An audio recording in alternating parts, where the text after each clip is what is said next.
Everybody, Thomas here. Today we're going to cut up a lot of black walnut. I've got a log on the mill currently.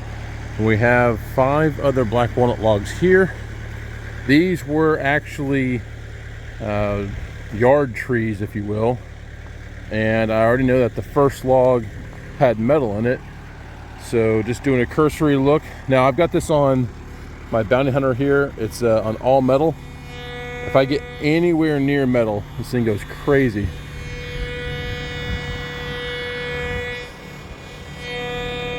So there you go, right there. Go ahead and put this.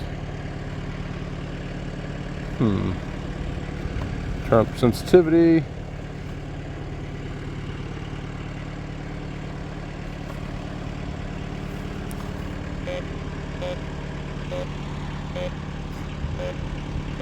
So it's definitely a piece of iron right in there. But everything else I've checked over, and I have no found metal. And this thing, I've got it set really high sensitivity, so much so that if I get near it with my boots, because they're steel-toed, it'll go off, especially on the all metal. Yeah, there's definitely a big hunk of metal in there. So that's all right. We can save it. We can go through. It's in this area right here. We'll figure out what that is here in a second, but let's go over to the sawmill and talk about the blades we're using today and how we're going to cut all this up. Okay, so the fine folks at Jerry's Resharp sent us out some blades about a month or so ago. Maybe it was a month and a half ago. They sent out a couple different blades. They've got essentially like their 7-degree, 40-degree back angle blade, which is kind of like a taller tooth blade. They've got their standard 730, and I think there might even been a 1030 blade in there. 3 different types of blades. My dad has been running these blades. He's very impressed with them, and I did a video of this, just an initial video, a couple weeks back. I think we were cutting black walnut, but I can't remember. I think it was black walnut. But you see, Ripper 37. We're going to go ahead and run this blade on here. This is, I'm trying not to get my shadow on everything. This is a 7-degree blade. So that's your face of the tooth. It is cocked over 7 degrees from straight up and down. The back angle of this is a 30. The blade thickness, I think their blades are probably a 42 thousandths. It doesn't say on there and everything. And then the actual blade width is 1.25 inches and a tooth spacing of 7/8. This is a great blade. A 7-degree is a little, less aggressive than a 10-degree. A 10-degree blade is what I considered a 1030. That's your all-around best blade for cutting everything. With a 7-degree blade here, you can handle some of the harder woods just a bit better, which is great because today we're cutting black walnut. As you saw, we have the 4 logs over there, one of which I got to get some metal out of, and I have this log here. But I have an order for a gentleman who's needing a lot of 2x6s and 2x8s. Now this log right here will not be good for that because it has all these knots and everything on it. This would be good for making my benches and stuff like that. But the other 4 logs over there, they are nice and clean. They don't have the knots and everything. They're just real pretty. That'll be perfect stock for what he's wanting to make. He's making a table. I also have some shorter pieces over here because he also said he needs some pieces that are in the 28-inch range, and I can do that. It is a pain in the butt because it's less than 3 feet, and the log pieces I have there, they're small, and again, they're hard to work with, but we're going to make this order if we can today. I think it was 21 2x6s and either 6 or 8 2x8s. So we're going to see what we can get out of this. This log here, again, I might be able to get on one of the clean faces a few boards, but for the most part, we're going to be slabbing this one up. The rest of it will be cutting into dimensional wood. So we're going to throw this blade on here. We've already ran the metal detector on all the logs. There's one log towards the end that does have some metal, but we're going to go ahead and dig into that log with some tools and figure out what that metal is and get it out of there. Make sure we're cutting the clean logs. Plus, we don't want to sell anything to someone who's going to work it that has metal in it. Or if they do buy something with metal in it, and let them know, hey, there's a piece of metal in here, don't run it through your planer. Also new, I did another video on this. I did put the new wiper system on from Gary. That is on there. I don't have the secondary wiper system on there yet, but this one right here, it'll be good running the red one so everyone can see, hey, that's Gary's wiper system, works really well. And we'll be running BioLube as our lube up here onto that felt pad. So without further ado, let's get it cutting. I'm gonna do the first cuts with some time lapse and stuff like that, and then we'll show some of the wood, and then we'll kind of show what the cut quality looks like, and then we'll do some real-time stuff a little bit later on in the video so you can see and hear what the blade, how it cuts.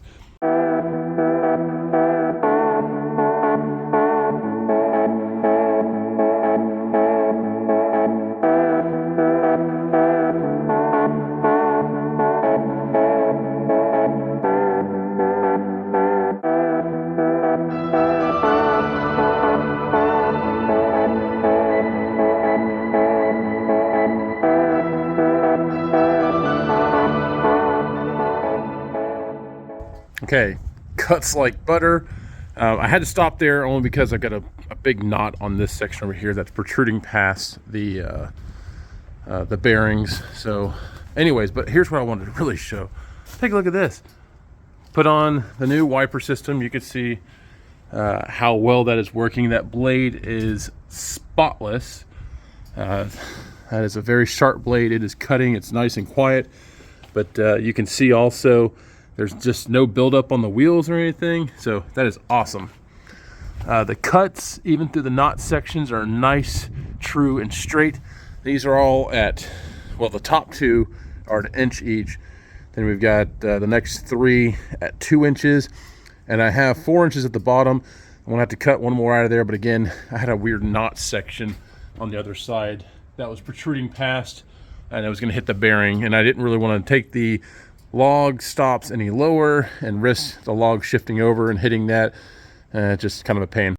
Okay, we're gonna go ahead and take these off, and then we're gonna put them onto the forks. Now you'll have to look off to the side here of the camera and everything, but my forks never, ever, ever, black walnut, oak, anything high in tannins, never put that on bare steel. If you see all the bunks here, they're all covered stainless steel. If you put black walnut or anything that's high in tannic acid onto metal, you will get a reaction like that. By putting the wood down on my forks or anything, that will act as a barrier that, you know, so it will not actually react with the metal. That's a pro tip for you. See, that's a little 1-inch slab that I can make some pretty cool charcuterie boards with.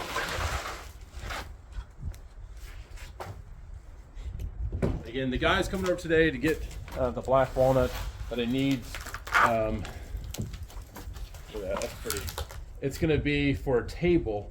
And I told him, I said, I don't like selling green wood. This wood is going to be very green. He said, that's okay, because he's gonna take it to a kiln and get it dried up properly. So that's great. That makes me feel a little bit better. Let's see what these slabs look like. This right here, so these slabs here are again at 2 inches.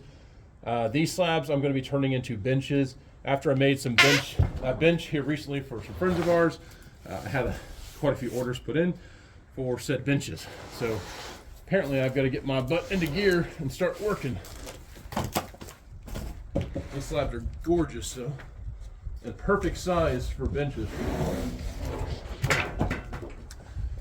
Once I get these all off here, I will do water at the end to show everyone what they look like, but these are very nice. This looks like the pith kind of migrates through the whole log, but we'll have to work around that, and that's okay. And these slabs are getting heavier. Each one I take off is just a little bit heavier than the last.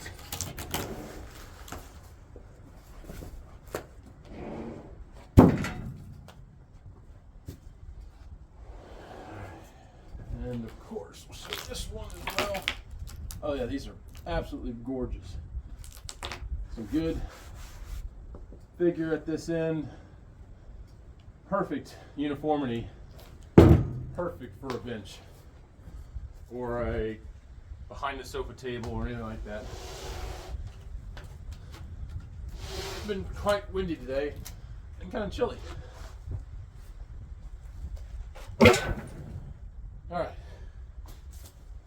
to go ahead. I got to crank the sawmill back up. We're going to go ahead and flip this log over. That way we'll have this straight edge here against my log stops. And then we will do the last cut on this one here before we get into all the other stuff. And I'll do this cut real time so you can see what's going on.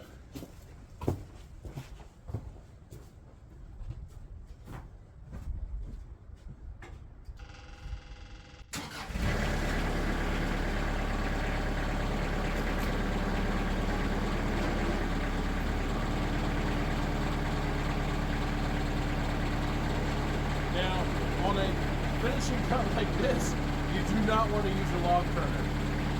Definitely turn it by hand, can't hook, whatever that may be.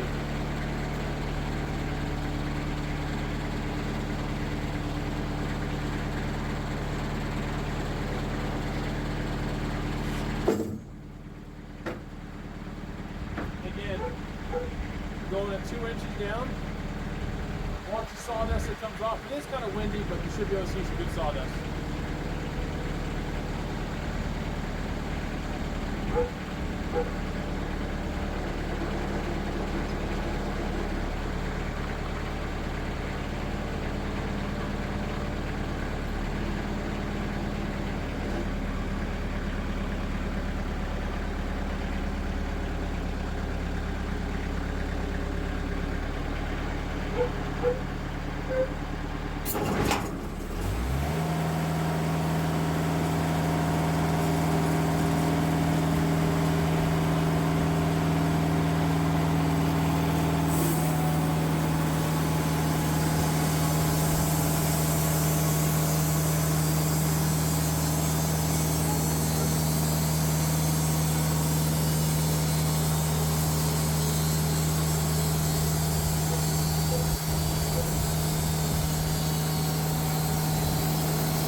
Just like butter, that cuts through.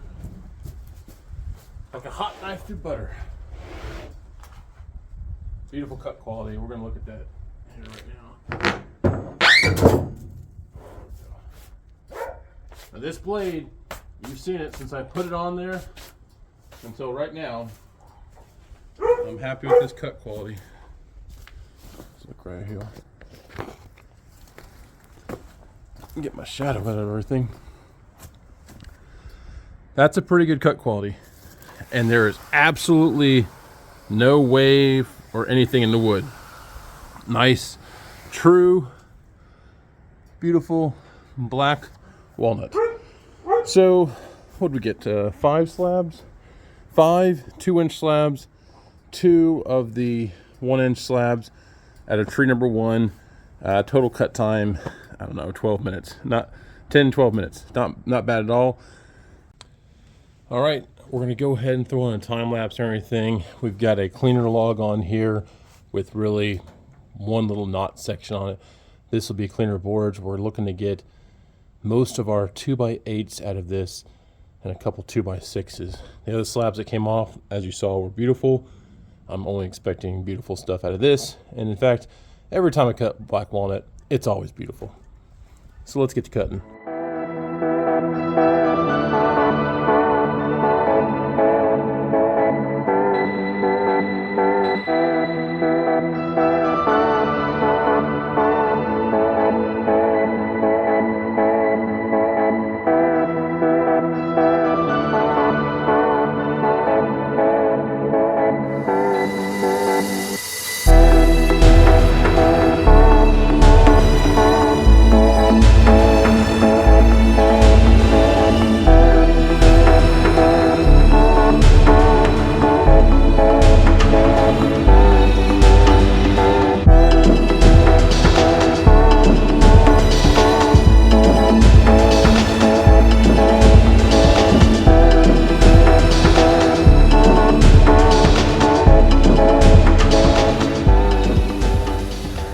Okay, so that's the first batch there. That is all of the 2x8s required. Those are true dimensional 2x8s. Only 2 boards, had a little bit of the sapwood in them, so not too shabby. And minimalish knots. There's a couple of knots in there. We tried to get the cleanest boards possible. So now we're going to go back over to the mill, and this next log I've got to cut the 2x6s out of. So the next couple logs will be 2x6s, and I think I need 21 of those. So I'll probably get, I might get close to 8 out of this one here. I might get close to 8 out of that one, and then this one here is the one that has metal in it. I've got to figure out where the metal is exactly, remove that metal, and we should be able to get the remainder out of that. So I think we'll be able to get this job done for this gentleman who's got to make a table, and that's exciting. All right, let's get to cutting.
Okay, so we've got our 6 2x8s.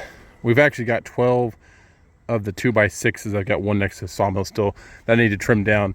We got one more log, so we need to get 9 more, and the last log should do that, but I've got to get the metal out of that log. So get the metal detector out there, we'll get a hammer, we'll get a little crowbar and see if we can find hopefully something just in the outside. I don't want it to be in the inside, because then I run into other issues and might have to cut some other wood. Okay, so after searching with a hammer and my little pry bar essentially here, we found where the metal is. It's right in this section right here, and now we're just gonna get in there and see if we can get this out. Almost like a knot formed around it. Yes, Lucy, I'll pet you. But a knot has formed around it. It should be only in the surface, and it's probably just like a 16-penny nail. Someone probably hung a bird feeder or put a screw in here to hold something up, because that was the butt of the tree, and this is about, I don't know, 7 foot up.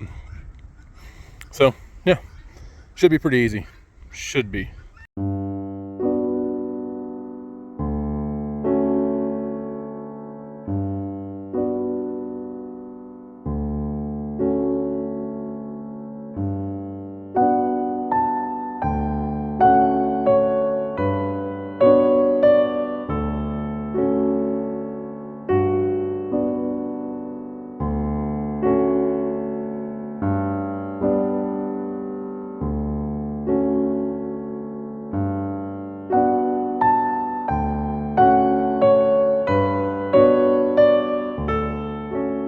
Okay, folks, that took entirely too long.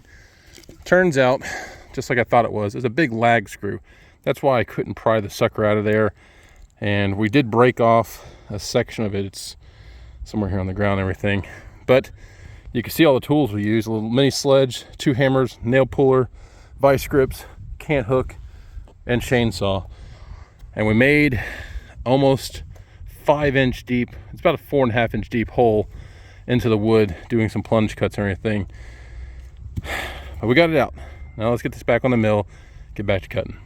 Okay, I'm going to do some of the cutting of the outside of this real time, and then we'll do the dimensional cuts with the time lapse and everything. But that way, if I do in fact hit something, which I don't think I will, but if I do, you'll hear it tink. So yeah, here we go.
Keeping count, I think there was at least four metal hits in that, and I cannot believe that.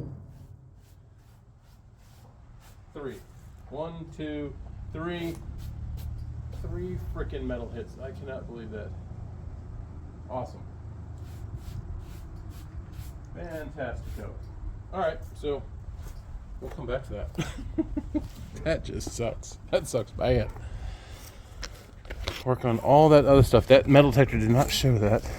Got that portion out, but definitely 1, a 2, a 3, a 3. So yeah, that sucks. All right, folks. So three nails. Just spent another 10-20 minutes pulling these suckers out, but we got those out. We ran a metal detector over this one more time, and it says it's clear. So I'm going to put on another blade. Yeah, fun. So we're going to try, I'm going to try a different blade because I don't want to screw up any more of those. We're going to try an ice notch blade because I hear that they do a really good job at cleaning off the sawdust. So something new, we'll throw it on there. Okay folks, we have switched over the blade now, and if you see right here, I bet you not many people have seen a blade like this. This is an ice notch blade, and as you can see, if I can make this thing focus, there is a little kick out on the tooth there. This is made for cutting frozen logs. But if you're following the weather that we've had up here in Wisconsin recently, we didn't have very cold weather, a little bit in January, but nothing here recently, so I haven't had any frozen logs to test this on. Well, we're going to test it on this log right here. I also have heard that these are really good at cleaning off the extra sawdust off the log. So we're going to see how that, how that works with the cuts and everything. We have removed what I believe to be all the metal out of the log. Fool me once, shame on you. Fool me twice, shame on me. Fool me 3 times, I'm a dumbass. I don't know. So we're going to see. Hopefully there's nothing else in here. Let's go.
So in addition to the 240 board foot that we cut into dimensional lumber, we still have these big slabs here. So we've got the 5 slabs there. We had to cut 2 of the slabs up into other boards. Then we have all of this stuff here, weird offcuts when I was trying to cut away the sap wood, but there's still a lot of good wood in here. And there's another, I don't know, there's some amount of board foot there as well. So all in all, let's say 100, 150. So we cut probably close to 400 or so board foot before I hit a nail. Or excuse me, before I hit 3 nails.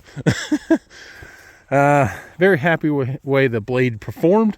That's the blade from Jerry's Resharp and everything, that Ripper 37. Really happy with the way the blade performed. It was nice and quiet and everything. And then we finished up that last little bit with the ice notch blade. I will talk about that in another video. Very impressed with the way that one cuts as well. But all in all, awesome blade. The fine folks at Jerry's Resharp sent that down to us, so that was super cool. All right, now let's cut it. We're gonna cut away and show when the truck's leaving here all the wood that we have to load up into his truck. So yeah. Okay folks, we've completed the job here and everything. There is 240 board foot of black walnut, and then there was 3 little extra boards here. We had 2 of these 2x4s, and you can see that was near the metal and everything. And then you have this board right here, which is a 2x5 that we cut away from the portion that had all those nails in it and everything. But very cool, very good looking wood. This can be made in some tables and furniture pieces and stuff like that. So this is really neat, but very happy with the way this wood turned out. Nice straight boards, not a lot of movement of anything. It's always good to see. So, all right, please like, subscribe. We'll see you around. Have a great day. Thanks.